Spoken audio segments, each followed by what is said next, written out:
Bonjour chers amis, comme vous avez vu sur la photo qui est passée au début du vidéo, j'ai beaucoup changé dans les dernières années.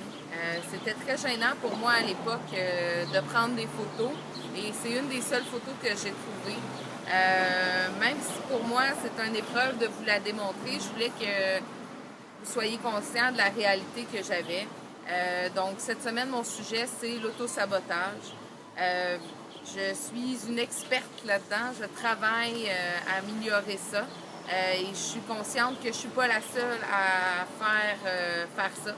Donc, ça passe par ne plus vouloir se prendre en photo, ne plus aller à des événements.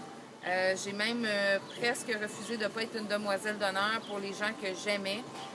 Parce que je voulais pas être prise en photo, parce que je voulais pas être vue dans une tenue où je me couvrais moins. C'est facile de mettre la faute sur les autres lorsqu'il vient à ce qu'on déroge de la diète. Par contre, on est très bon aussi pour cacher des choses dans notre garde-manger ou dans le frigidaire ou faire un petit arrêt au McDonald's en chemin pendant qu'on est tout seul dans notre auto. C'est des choses qui, malheureusement, ont fait partie de mon quotidien dans le passé. Je dis pas que je suis parfaite. La semaine passée, j'ai eu un petit accro aussi. Mais je pense que, comme je l'ai dit précédemment, c'est de se relever les manches puis de faire face à la réalité. J'aimerais vous partager quelque chose d'assez intime. Pour moi, le triathlon, c'est une activité incroyable, mais c'est aussi la première fois que je m'autorise à essayer quelque chose sans être sûre de le réussir au bout. Donc, d'avoir complété, c'est incroyable, mais c'est même pas ça qui est le plus incroyable, c'est de m'avoir donné la chance d'essayer quelque chose et de le réaliser par moi-même en travaillant aussi longtemps.